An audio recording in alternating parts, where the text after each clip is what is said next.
오징어 게임이 세계적으로 유명해지니까 우려하는 목소리가 또 있습니다.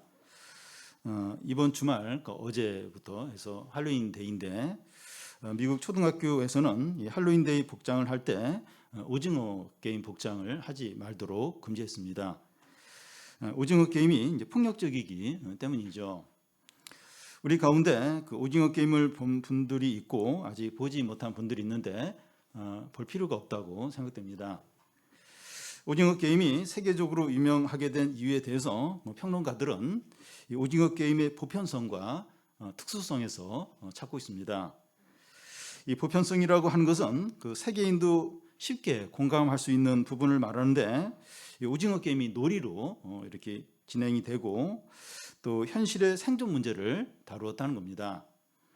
이 특수성이라고 하는 것은 그 한국 사람에게만 통하는 것을 말하는데, 이 오징어 게임에 나오는 놀이들, 무궁화꽃이 피었습니다나 달고나나 이 딱지치기 이런 것들은 한국 문화에만 있는 것이고, 또 부동산과 주식 투자에 영끌비투하는 우리 사회의 모습을 이 오징어 게임이 잘 표현했다는 겁니다. 오징어 게임이 세계적으로 널리 이제 알려지게 된 이유는 이 보편성과 특수성을 잘 표현했기 때문이라고 합니다.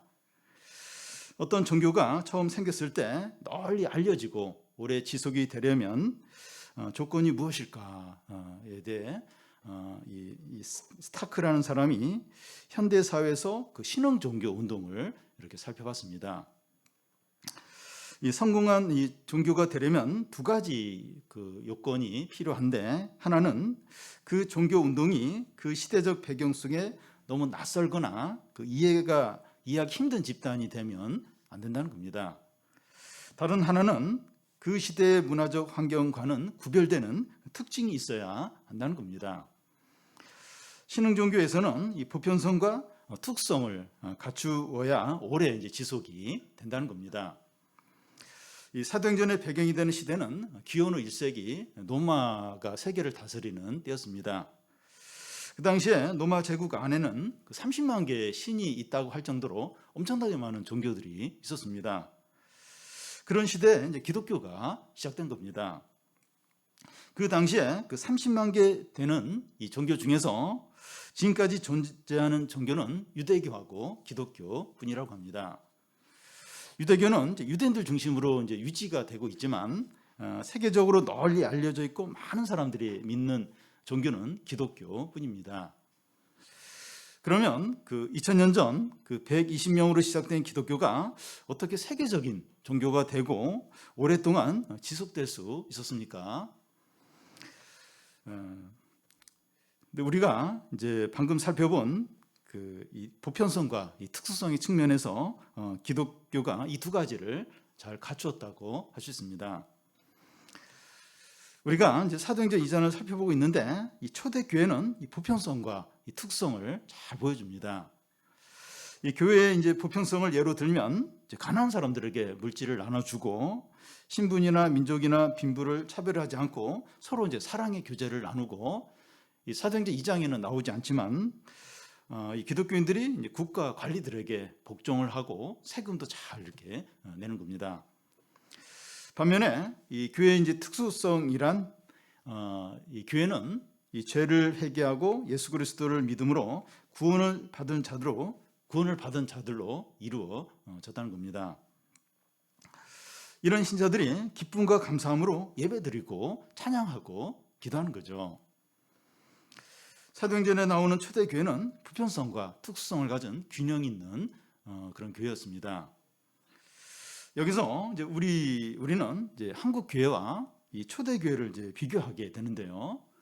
이 사도행전에 나오는 초대교회를 그 당시 일시적으로 존재했던 교회로 봐야 되는가, 아니면 교회는 이러해야 한다 하는 교회 기준으로 봐야 하는가 하는 겁니다. 일시적으로 한때 막 이렇게 그런 교회가 있었다 그러고 지나가야 되는지, 아니면 그 사도행전의 교회는 이래야 된다, 어떤 교회 기준을 얘기하는 거냐 하는 겁니다. 근데 종교 교육 때나 영적 이제 부흥이 일어날 때 보면 교회의 모습은 사도행전의 초대교회의 모습을 가졌습니다. 그래서 이 사도행전에 나오는 교회와 성도들의 모습이 모든 시대의 성도들과 교회의 바른 모습이라고 할 수 있습니다. 현재 우리의 신앙생활과 우리의 교회가 사도행전의 모습과 다르다면 회개하고 성령을 구하고 회복이 되어야 합니다. 지난주 사도행전을 말씀을 보면 한 달 반 전 그 예수님을 십자가에 못 박으라고 외쳤던 유대인들이 베드로의 설교를 듣고 마음의 찔림을 받으면서 우리가 어떻게 해야 하냐 이렇게 묻습니다. 베드로는 그들에게 회개하고 예수 이름으로 세례를 받고 폐역한 세대에서 구원을 받으라고 말합니다.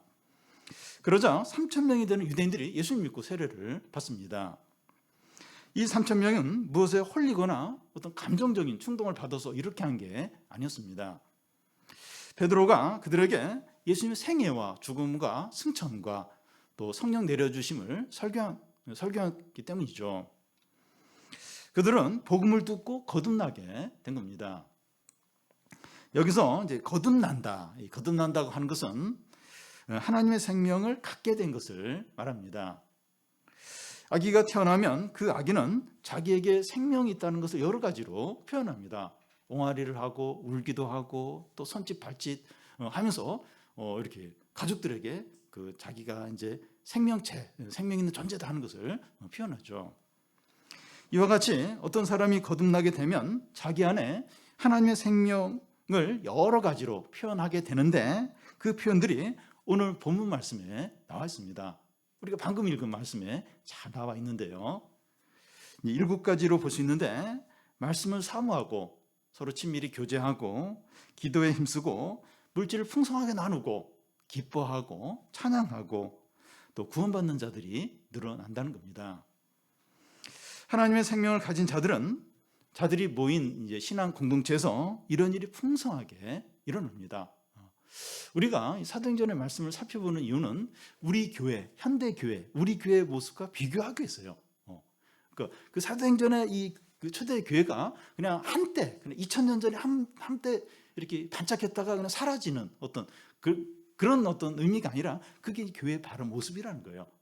그래서 이 초대교회의 모습, 이 교회가 이런 모습인데 우리 교회 또 우리 한국 교회를 돌아보면서 우리가 회개하고 다시 은혜를 구하고 그래서 이런 교회 모습을 또 이런 성도의 모습을 회복해야 되죠.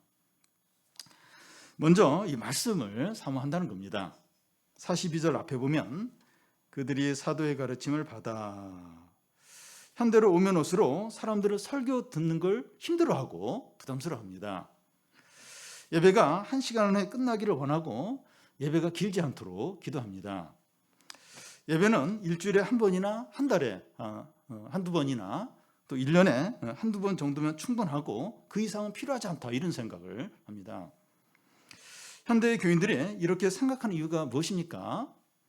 기독교를 건전한 생활 방식 정도로 생각하기 때문입니다.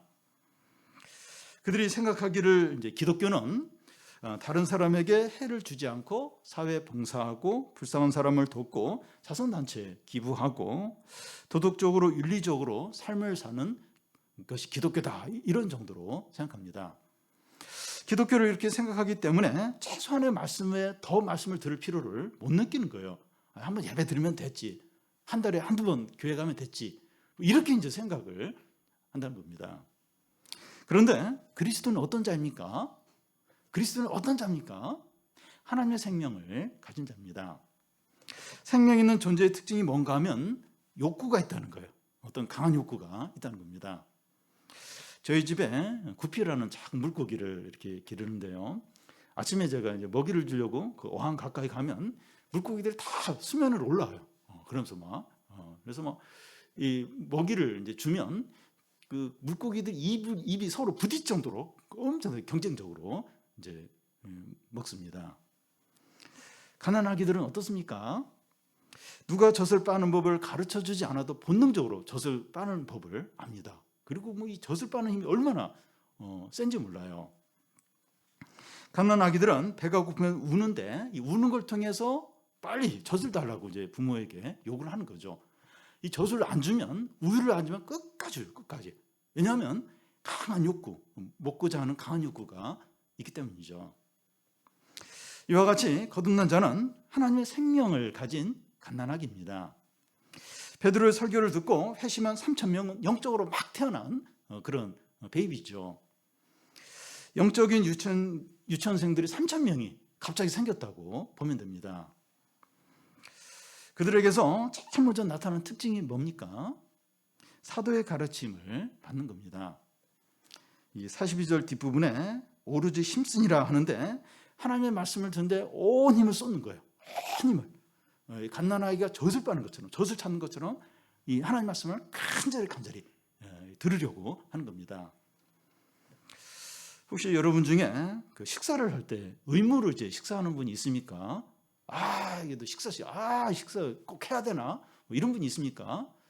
건강상의 이유로 혹시 그럴 수는 있지만 대부분은 즐거움으로, 자발적으로 식사를 하죠. 식사 시간이 큰 즐거움 중에 하나인 분들이 많이 있습니다. 그와 같이 거듭난 신자가 예배를 드리고 말씀을 들으려고 하는 것은 당연합니다. 그런데 오랫동안 예배를 드리지 못했고 이 말씀을 듣지 못했는데 잘 지낸다면 거듭난 적이 없고 그리스도인이 아닐 수 있습니다. 왜냐하면 그 안에 하나님의 생명이 없으니까 이런 말씀에 대한 갈급함이 없기 때문이죠. 하나님의 생명이 있다면 반드시 이 말씀에 대한 어떤 욕구가 있다는 거예요. 근데 예배를 안 드리지 오래가 됐어요. 그리고 말씀을 안 드리지 오래가 됐어요. 근데 잘 지내요. 한 어려움을 못 느껴요. 거듭나지 않은 겁니다. 하나님의 생명이 없는 거예요. 그리스도인이 아닐 가능성이 많습니다. 우리 자신은 어떤지 한번 돌아보면 좋겠습니다. 지금까지 신앙생활을 해오면서 우리 안에 이 말씀에 대한 이 간절함이나 기쁨이 없다면 어떻게 합니까? 우리 안에 하나님의 생명이 없다는 것을 인정을 하는 겁니다. 그동안 교회에 빠진 적이 없는데, 또 직분자인데, 그렇다 할지라도 이 말씀에 대한 갈급함, 기쁨이 없다면 하나님의 생명이 없다고 봐야 됩니다. 내가 그렇게 신앙생활 오래 했어도, 교회생활 오래 했어도 내가 이 말씀에 대한 갈급함이 없는 거 보니까 하나님의 생명이 없구나. 그 인정을 이제 해야 합니다. 아직 거듭나지 않았을 수 있는 거죠. 교회 생활을 오래 했고 태어나서부터 교회를 떠난 적이 없어요. 또 직분이 있더라도 그리스도인이 아닐 수 있다는 겁니다. 그렇다면 어떻게 됩니까? 우리 죄와 불신앙에 대해서 해결하는 거죠. 예수님을 믿음으로 거듭나는 겁니다. 지금 이렇게 하시기 바랍니다. 지금 이렇게 하시기 바라요. 이것보다 더 시급하고 중대한 일은 없습니다. 이것만큼 복된 일이 없죠. 하나님의 생명을 갖는 이거, 거듭나는 이것보다 더 귀한 일이. 집에서 새 아기가 탄생은 너무나 큰 기쁨이죠. 행복이죠. 이렇게 자기가 거듭나는 거, 하나님 생명 이것보다 더 시급하고 중대한 일은 없습니다. 전에는 안 그랬는데 이 일시적으로 말씀에 대한 갈급함이 없는 상태라면 어떻게 됩니까? 자기가 교만하지 않는가, 욕심에 빠져 있는 건 아닌가, 또 침체에 빠져 있는 거 아닌가 돌아보고 회개하고 말씀에 대한 갈급함을 달라고 간절히 구하시기 바랍니다. 두 번째는 서로 교제하는데 온 힘을 쏟는다는 겁니다. 42절을 다시 보면 그들이 사도들의 가르침을 받아 서로 교제하며 떡을 떼며 오로지 기도하기를 힘쓰니라. 이 교제라는 말은 세상에서도 많이 사용합니다. 회사 직원끼리 등산을 가거나 친구들이 회식을 하거나 레크레이션을 할 때 이렇게 교제했다 이렇게 말합니다. 교회에서도 이런 식으로 하는 것을 성도의 교제라고 하기도 합니다. 그런데 이 교제라고 하는 말은 헬라어로 이 코이노니아인데 이 말은 성부, 성자, 성령 세 하나님이 교제하는 것을 말합니다. 성부, 성자, 성령 하나님이 서로 어떻게 교제를 합니까? 이렇게 악수하고 이제 서로 인사말을 나누고 그러고 이렇게 헤어지는 그런 교제입니까? 아니죠. 온 인격과 전적인 신뢰와 또 온 마음으로 함께 나누는 교제입니다. 믿는 자들이 이런 교제를 하는 거예요. 새 하나님의 교제에 우리가 들어가는 거죠. 새 하나님 교제 가운데서 새 하나님과 함께하는 그런 교제가 성도의 교제입니다. 그래서 성도의 교제는 깊은 사귐과 또 참된 친교와 부부관계 이상으로 깊은 신뢰와 사랑의 교제입니다.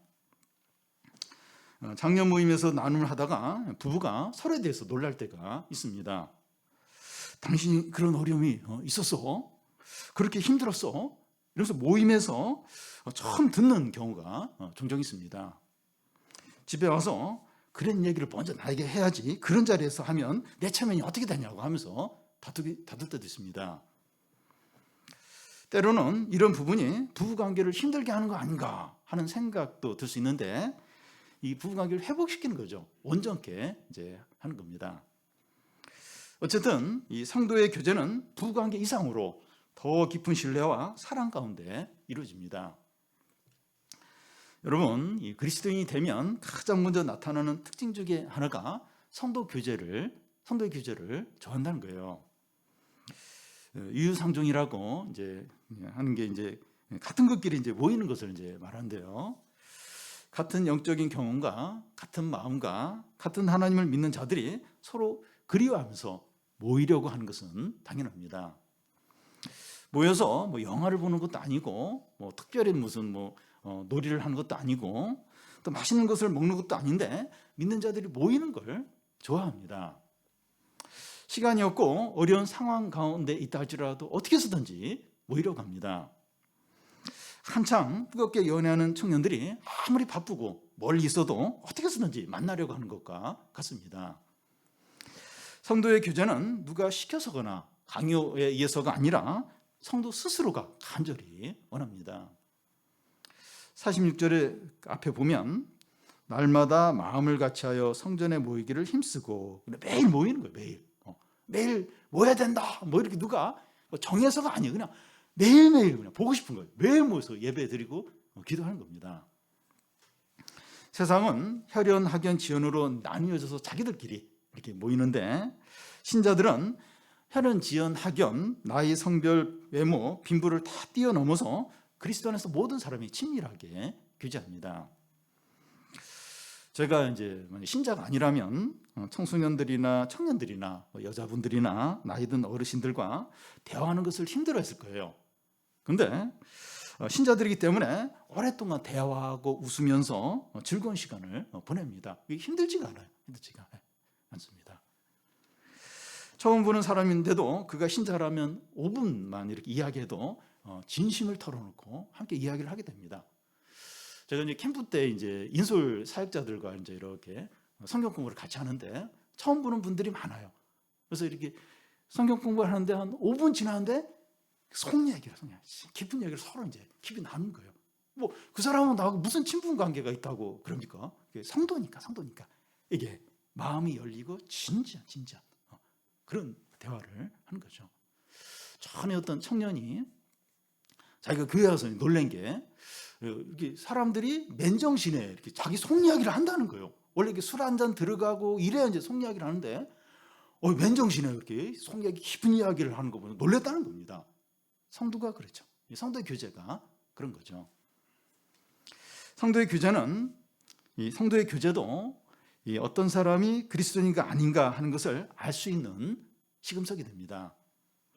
신자라고 하는데 같은 신자에게는 끌리지 않고 이 세상 사람들에게만 끌린다면 신자가 아닐 수 있습니다. 42절을 이제 다시 보면, 그들이 이제 사도의 가르침을 받아 서로 교제하며 떡을 떼며 오로지 기도에 힘쓰니라 이렇게 되어 있는데, 순서가 가르침이 제일 먼저이고 그 다음이 성도의 교제와 기도입니다. 이 성도의 교제는 하나님의 말씀의 제한을 받는다는 겁니다. 다시 말해서 성도의 교제의 성격은 말씀에 따라서 결정이 된다는 겁니다. 어떤 교회 교인들은 이제 말씀이 성도의 교제를 막는다고 생각을 하고, 이 말씀보다 만남이나 같이 보내는 것을 더 우선적으로 여기는 그런 경우가 있습니다. 물론 이 교인들이 만날 때마다 항상 성경을 읽거나 예배를 드려야 하는 것은 그렇게 해야 한다는 것이 아니라, 이 말씀보다 교제나 서로의 관계를 우선하는 것을 지적하는 겁니다. 우리 교회 이제 소모임들을 보면 이제 말씀을 먼저 듣고 이제 하든지 아니면 말씀과 함께 이렇게 말씀을 나누면서 교제를 하는데 잘하는 거죠. 잘하는 겁니다. 모임이 아주 풍성해요. 유익하고 은혜가 있습니다. 전에 어떤 식당에서 이제 식사를 하는데 보여서 이렇게 무슨 기도문 같은 거 읽는 거예요. 그리고 또 기도도 하는 거예요. 그러고 나서 바로 이어서 건배하면서 이제 이렇게 바로 술로 들어가는데 카톨릭의 어떤 신자들 모임 같은데 그건 성도의 교제가 아니죠. 예, 성도의 교제가 아닙니다. 예. 그래서 이게 어떻게 말씀 가지고 이렇게 말씀을 먼저 하고 약간 제한을 받는 것 같아요. 제한을 받고 좀 매이는 것 같고, 근데 그런 교제가 진정한 교제죠. 진짜 풍성해요. 그래서 참 행복해요. 그리고 사람을 살리고 참 유익 있는 그런 이제 교제죠. 기도도 이 말씀 다음에 와야 합니다. 기도는 자기가 힘든 것을 하나님 앞에 나와 다 쏟아놓고 돌아가는 것이 아닙니다. 말씀이 기도보다 먼저 와야 하는 이유가 기도의 내용이 말씀의 제한을 받아야 하기 때문입니다. 주기도문에 보면 하늘에 계신 우리 아버지여 이름이 거룩히 여김을 받으시며 나라가 임하옵시며 이렇게 하는데, 이 하나님의 이름을 높이고 하나님 뜻을 먼저 구하는 것을 볼 수 있습니다. 이게 이제 바른 기도죠. 이게 바른 기도입니다. 말씀을 듣거나 읽은 후에 기도하는 것이 훨씬 풍성해요. 능력이 있고 은혜가 있습니다. 성도의 교제든지 기도든지 물질 나눔이든지 말씀이 제일 먼저 와야 한다는 겁니다. 성경에 나와 있는 순서에서 사도의 가르침이 제일 먼저 이렇게 제일 앞에 나와 있는데 우연이 아니라 하나님의 뜻입니다. 그러니까 교회가 어떠해야 되는가, 하나님의 생명을 가진 자들에게 나타나는 게 뭔가, 그걸 쭉 이야기하면서 사도의 가르침을 받아 이게 제일 먼저 나와요. 이게 우연이 아니라 그렇다는 게 제일 중요한 게 바로 이 말씀이라는 겁니다. 하나님의 말씀에 따라서 모든 것이 이루어져야 되고 제한을 받아야 합니다. 우리가 하는 모든 신앙적인 일들이 중요하고 의미가 있지만 말씀을 듣고 있는 것이 제일 우선이 되어야 되고 중심이 되어야 합니다. 그리고 이 성도의 교제는 물질 나눔으로 표현됩니다. 모든 사람들은 자기 재산에 다 집착을 해요. 그렇게 하지 않는 사람이 없어요. 그런데 초대교회 성도들은 자기 재산에 대해서 어떻게 합니까? 44절 중간부터 45절을 보면 모든 물건을 서로 통용하고 또 재산이나 소유를 팔아 각 사람의 필요를 따라 나눠주며. 근데 우리가 여기서 오해하지 말아야 할 것은 그 당시에 믿는 자들이 다 이렇게 한 것이 아니라는 겁니다. 모든 믿는 자들이 자기 집과 땅을 팔아서 공동재산을 운영한 것이 아닙니다. 그리고 사도행전 어디를 봐도 강제로 재산을 팔아서 가난한 자를 구제하라 이렇게 되어 있지 않습니다. 어떤 사람들은 여기서 원시 공산주의의 모습을 볼 수 있다 이렇게 하는데, 공산주의와 사도행전 공동체 차이점이 뭡니까?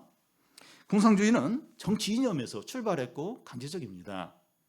그런데 사도행전의 공동체는 신앙에서 출발했고 자발적이죠. 누가 강요한 것도 아닌데 성도들이 자기 재산보다도 다른 성도들의 필요를 더 우선적으로 여기는 겁니다. 예수님을 믿고 거듭나자 다른 성도들의 필요와 어려움들이 눈에 들어오는 거예요. 그전에는 자기 재산만 이렇게 늘리는 거기만 이제 마음이 섰는데 예수님을 믿고 나니까 다른 성도들의 어려움, 필요가 눈에 막 들어오고 마음이 그쪽으로 가는 겁니다. 은혜를 받으니까 마음이 기쁘고 풍성해지면서 자기 재산에 덜 집착하게 되고 다른 사람들의 필요를 채워주고 싶은 마음이 막 생기는 겁니다. 저희 교회도 이제 이런 물질적인 나눔이 풍성하게 이루어지고 있는데 얼마나 감사한지 모릅니다. 계속 또 풍성하게 하시면 좋겠습니다. 이 세 번째는 기쁨이 있는 겁니다. 46절을 보면 같이 한번 읽겠습니다. 날마다 마음을 같이하여 성전에서 모이기를 힘쓰고 집에서 떡을 떼며 기쁨과 순전한 마음으로 음식을 먹고. 이 베드로의 설교를 듣고 회심한 3,000명의 성도들은 날마다 마음을 같이하여 성전에 모이고 집에서 떡을 떼면서 사도의 가르침을 들었습니다. 그들은 이 모든 것을 기쁨으로 하고 있습니다. 그들에게는 우울함이나 두려움이나 불평은 찾아볼 수 없습니다. 그런데 오늘 한국교회 교인들은 어떻습니까? 주일날 교회 올 때 어떤 마음으로 옵니까? 예배를 어떤 마음으로 드립니까? 찬양과 기도를 어떤 마음으로 합니까? 청소년들은 신앙생활을 어떤 마음으로 하고 있습니까? 지금은 부모를 따라서 어쩔 수 없이 교회에 오지만 성년이 되면 교회를 떠날 것이다, 이렇게 마음을 먹을지도 모릅니다. 젊은 세대에게 기독교는 모든 것을 부정적으로 말하고 모든 것에 반대하고 태클을 걸어 넘어지게 하는 것으로 여길 수 있습니다. 신앙이 좋아지고 은혜를 받고 헌신하면 헌신할수록 손해이고 또 불행해지고 낙오된다고 여길지 모릅니다. 오늘날 교회 생활을 열심히 하는 사람들을 보면 우울해 보이고 기쁨이 없고 무기력하게 볼 수 있습니다. 현대교회 교인들과 사도행전 이 초대교회 신자들이 많이 다른 것 같아요. 여러분, 이 사람들이 생각하는 행복이 어떤 겁니까? 부동산이나 주식 투자를 하는 사람들이 느끼는 감정과 비슷합니다. 부동산이나 주식값이 올라가면 행복해지지만 내려가면 이제 불행해지는 거죠. 세상의 행복은 학교 성적이나 연봉이나 재산 증식이나 사람들의 칭찬에 달려 있습니다. 요즘은 이 자녀 성적과 월급만 오르지 않고 물가, 집가, 금리 모든 것이 다 오르니까 사람들이 불행해요. 사람들이 불행해졌습니다. 여러분, 사람들이 행복하기를 원하지만 진정으로 행복하지 못한 이유가 뭡니까? 행복을 목표로 하기 때문입니다. 이 돈을 많이 벌면 원하는 직장에 취업을 하면 원하는 대학에 합격하면 SNS에 좋아요 이 숫자가 늘어나면 행복할 줄 믿고 그것을 적극적으로 추구를 합니다. 행복을 목표로 하기 때문에 진정으로 행복하지 못한 거죠. 그런데 행복은 어떤 일에 따라오는 것이지 행복 자체를 구하면 행복해지지 못합니다. 이 산상설교 8복에 보면 사람이 어떻게 행복해질 수 있는가 하는 것이 나와 있는데, 의에 줄이고 목마른 자는 복이 있나니, 의에 줄이고 목마를 때 진정으로 행복하게 된다는 겁니다. 행복은 행복 자체를 구할 때 얻을 수 있는 것이 아니라 옳고 선한 일을 구할 때 따라오는 겁니다. 그래서 진정한 행복은 하나님을 찾고 그 하나님의 뜻대로 행할 때 오게 됩니다. 진짜 그럴까요? 진짜 그렇습니까? 우리는 사도행전 2장에서 진정으로 행복한 사람들을 볼 수 있는데 그들이 기뻐하는 이유가 무엇입니까? 여러분 보십시오. 사도행전 여기 막 기뻐하는 사람인데 이 사람들이 가짜로 막 기뻐하는 거예요. 안 기쁜데 기뻐해야 될 것 같아서 막 우리가 느껴지잖아요. 진짜 기뻐합니다. 왜 이렇게 기뻐합니까? 사도들의 가르침을 받고 믿었기 때문이죠. 큰 돈을 벌거나 사업에 성공했거나 취업을 했거나 원하는 대학에 합격해서 행복하는 것이 아니었습니다. 그들의 기쁨은 주님이 주시는 기쁨이었습니다. 요한복음 15장 11절에 보면 내 기쁨이 너희 안에 있어 너희 기쁨을 충만하게 하려 함이라. 이 기쁨은 어떤 어려움이나 환난도 빼앗아갈 수 없는 기쁨입니다. 이 앞으로 나오겠지만 그 예루살렘 교회가 이제 박해가 찾아오면서 사도들은 감옥에 갇히고 또 붙잡히고 채찍질을 당합니다. 그런데 사도들은 그런 가운데서 하나님을 찬양해요. 기뻐했습니다. 바울은 빌립보 감옥 안에 갇혀 있으면서 성도들에게 항상 기뻐하라고 했습니다. 성도는 환난 가운데서 기뻐하는 자입니다. 이게 달라요. 세상 사람들은 어려운 가운데 인내를 하죠. 인내를. 그런데 성도들은 환난 가운데서 기뻐하는 자입니다. 상황이나 어려움이나 감정과 상관없이 하나님 때문에 기뻐하는 자입니다. 또한 성도의 기쁨은 하나님을 두려워하는 기쁨이라고 할 수 있습니다.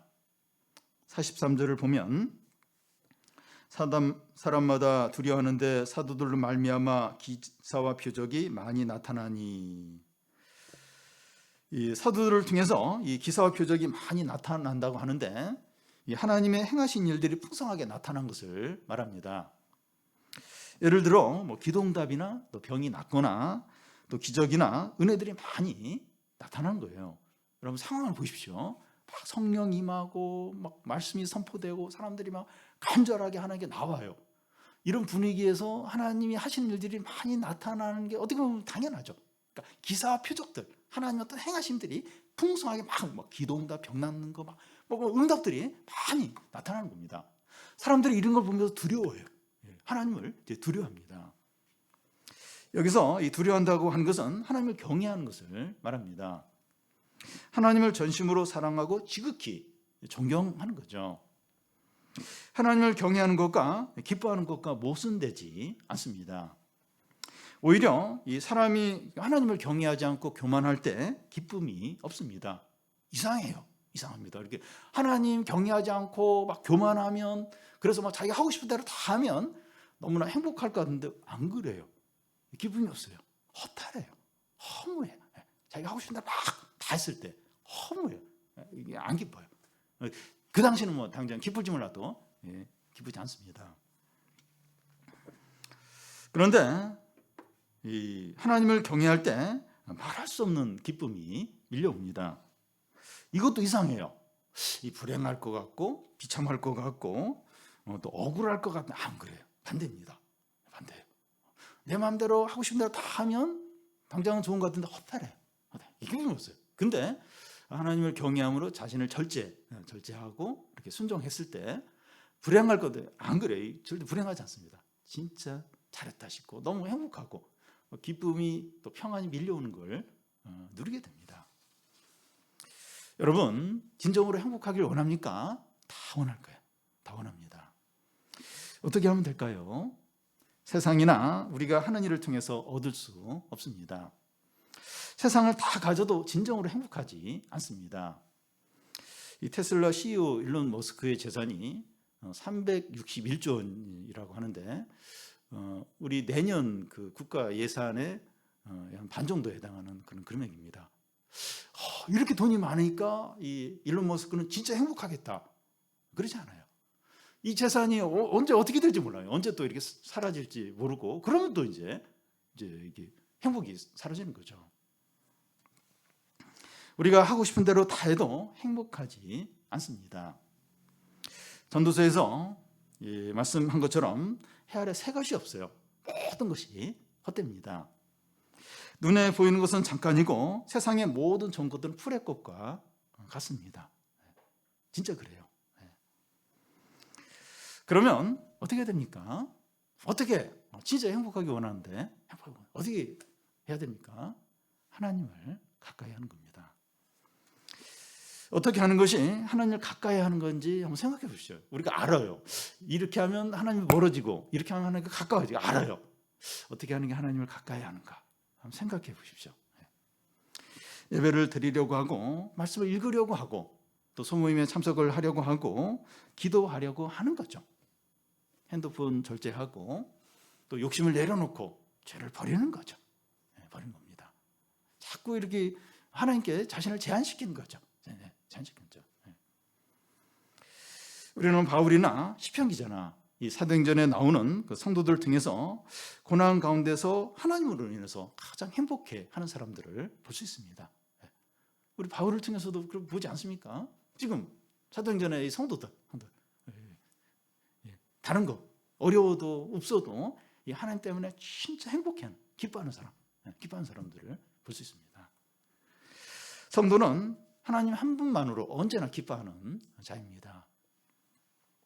다음은 하나님을 찬양하는 겁니다. 47절을 우리 같이 한번 읽겠습니다. 하나님을 찬미하며 또 온 백성에게 칭송을 받으니 주께서 구원받는 사람을 날마다 더하게 하시리라. 그리스도인이 어떤 자인가 하면 하나님을 찬양하는 자들입니다. 비신자들은 하나님을 찬양하지 않습니다. 야구장에서 두 팀이 경기를 하는데 한 팀 선수가 안타를 쳤을 때 크게 환호하는 사람들이 그 팀의 팬들이죠. 어떤 팀에 환호하느냐에 따라서 사람들은 두 편으로 나눠집니다. 그와 같이 하나님을 찬양하느냐에 따라서 신자와 비신자가 나뉘게 됩니다. 여기서 하나님을 찬양한다고 하는 것은 항상 복음성가나 찬송가를 입으로 이렇게 부르는 것만을 말하지 않습니다. 음악의 재능에 있어서 이제 찬양을 아주 은혜스럽게 잘 하지만 정작 본인은 하나님을 찬양하지 않을 수 있습니다. 저는 어떤 분은 자기가 이제 교회 다니는 목적은 교인들 앞에서 찬양을 하고 칭찬받는 그것 때문에 이제 교회를 간다고 이런 말을 하는 것을 들은 적이 있습니다. 그래서 하나님을 찬양한다고 하는 것은 하나님을 기뻐하고 즐거워하고 사랑하고 높이는 것을 말합니다. 하나님을 경외하고 가까이하고 그의 뜻대로 살려고 하는 거죠. 이게 이제 찬양의 근원이죠. 찬양의 시작입니다. 뭐 입으로 찬양을 할 수도 있고 안 할 수도 있고 뭐 다른 걸로 뭐 이렇게 할 수도 있는데, 그러니까 마음은 이제 하나님 경외하는, 사랑하는 거죠. 하나님 뜻대로 살려고 하는 거죠. 그런 가운데 이제 이렇게 찬양을 하든지 또 뭐 찬양을 듣든지 이렇게 감사의 기도를 하든지 이게 다 이제 찬양하는 거죠. 그러면 그리스도인이 하나님을 찬양하는 이유가 무엇입니까? 왜 이렇게 하나님을 찬양을 합니까? 하나님이 믿는 자들 안에 일으킨 놀라운 변화 때문입니다. 우리는 본래 소망 없는 죄인이었는데 그리스도의 십자가를 통해서 우리의 죄가 용서가 되고 새 사람이 되었습니다. 우리가 어느 상태에서 구원을 받았는가? 정욕과 욕심의 늪에서 헤어나오지 못해 거기서 그냥 빠져 죽고 끝장날 수밖에 없는 이제 그런 상태에서 이제 주님이 이렇게 건져주셨죠. 그래서 새 사람이 되게 하셨죠. 우리의 생각과 삶이 그 예수님을 믿은 후로 얼마나 많이 달라졌는지 모릅니다. 우리 자꾸 그때를 잊어버리는데 한번 그때를 전후를 한번 생각해 보세요. 이렇게 예수님을 만나고 바른 믿음으로 살기 전과 후 너무나 죽음과 삶의 차이만큼 차이가 나죠. 예수님 믿기 전과 후가 그렇게 차이가 나죠. 우리 자신과 다른 성도들이 변화된 것을 보면서 하나님을 찬양하지 않을 수 없습니다. 저는 이제 그 예배 시간에 이제 대표 기도하는 분들의 기도를 들으면서 하나님께서 저분을 얼마나 변화시키시고 성숙케 하시고 또 아름답게 하셨나 생각하면서 찬양할 때가 종종 있습니다. 저 자신을 돌아보면서 내가 어떻게 이런 공동체에 속해 있고 이 자리에 있고 또 이런 사역을 하는가 하면서 참 감사하고 찬양할 때가 있습니다. 그리고 말씀을 통해서 하나님을 알아갈 때 찬양하지 않을 수 없습니다. 하나님이 어떤 분이시고 하나님 우리에게 어떤 일을 행하셨고 우리를 향한 하나님의 인자와 성실과 사랑과 능력과 영광이 얼마나 크고 놀라운지 깨달을 때 찬양하지 않을 수 없습니다. 뭐 우리도 이제 그런 경험이 있는데 저도 이제 이렇게 말씀을 읽고 묵상하면서 설교 준비를 하면서 참 너무 이제 이렇게 행복하고 감사하고, 그러니까 뭐 무슨 걱정들, 뭐 두려움도 염려가 다 사라져요. 싹 아무것도 두렵지 않고 너무나 기쁘고 그런 적이 한두 번이 아니에요. 이 말씀을 깨달을 때, 말씀을 통해서 하나님을 알아갈 때, 하나님의 은혜와 사랑과 능력과 또 용서와 이런 걸 깨달을 때 찬양하지 않을 수 없죠. 시편 기자가 외친 것처럼 여호와의 정도라 찬양하라, 여호와의 이름을 찬양하라, 여호와께 감사하며 주의 이름을 찬양하라. 내가 평생 동안 여호와께 노래하며 내가 살아있는 동안 내 하나님을 찬양하리라. 할렐루야. 오늘 말씀은 예수 그리스도를 믿음으로 하나님의 생명을 가진 자들이 모인 이 공동체가 어떤 곳인가 하는 것을 보여줍니다. 교회가 어떤 곳인가, 교회가 어떤, 신자는 어떤 자들인가, 기독교는 무엇인가 하는 것을 보여줍니다. 한마디로 하면 성도가 성도다운 것, 교회가 교회다운 것을 보여줍니다. 성도가 성도다운 게 뭔가, 교회가 교회다운 게 뭔가, 그것을 보여줘요. 너무나 분명하게 보여줍니다. 성도가 성도다워지고 교회가 교회다워질 때 어떤 일이 일어납니까? 온 백성에게 칭송을 받으니 주께서 구원받는 사람을 날마다 더하게 하시니라. 세상 사람들로부터 성도와 교회가 존경과 칭찬을 받는다는 겁니다. 여러분, 이렇게 성도들이 이럴 때 이 세상이 놀라지 않겠습니까? 저 사람들은 어떤 사람이야? 어떻길래 모든 어떤 그 차이를 다 극복하면서 저렇게 사랑하고 저렇게 물질을 서로 나누고 어떻게 저렇게 그리고 도덕적으로 이렇게 윤리적으로 살고 세상에 안 빠지고 어떻게 사람들이 저럴 수가 있어. 저럴 수가 있어. 그러면서 신기하죠. 놀라워하죠. 예. 성도들과 교회가 세상의 빛과 소금이고 축복의 통로죠. 예.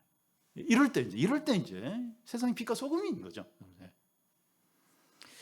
주님께서 이런 성도들과 교회를 통해서 구원받는 사람을 날마다 더하신다는 겁니다. 우리가 성도답고 우리 교회가 교회다울 때 하나님께서 큰 부흥을 일으켜서 영혼의 추수를 허락을 하십니다. 물론 이제 우리가 막 이렇게 전도하고 이제 뭐 그런 것도 있지만 진정한 것은 이제 하나님이 이제 그렇게 하세요. 하나님이 여기 보면 하나님이 구원받는 자를 날마다 더하게 하시는 하나님의 주도권이 있어요.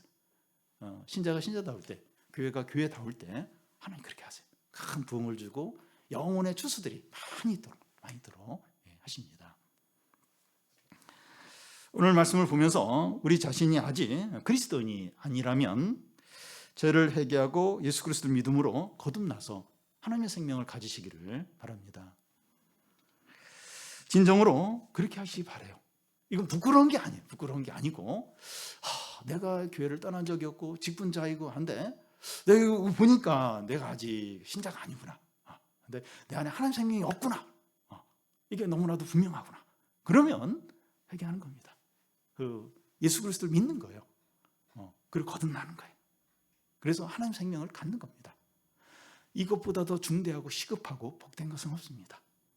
본인에게도 축복이고 그 가족에게 교회도 너무나 큰 축복입니다. 신자입니까? 하나님의 생명을 가진 신자라면 하나님의 생명을 가진 자로서 말씀을 사모하고 성도의 교제를 친밀하게 나누고 기도에 힘쓰고 물질을 풍성하게 나누고 항상 기뻐하고 항상 찬양함으로 참 많은 사람들이 주께 돌아오고 또 영혼의 주수가 풍성하게 이루어지기를 바랍니다.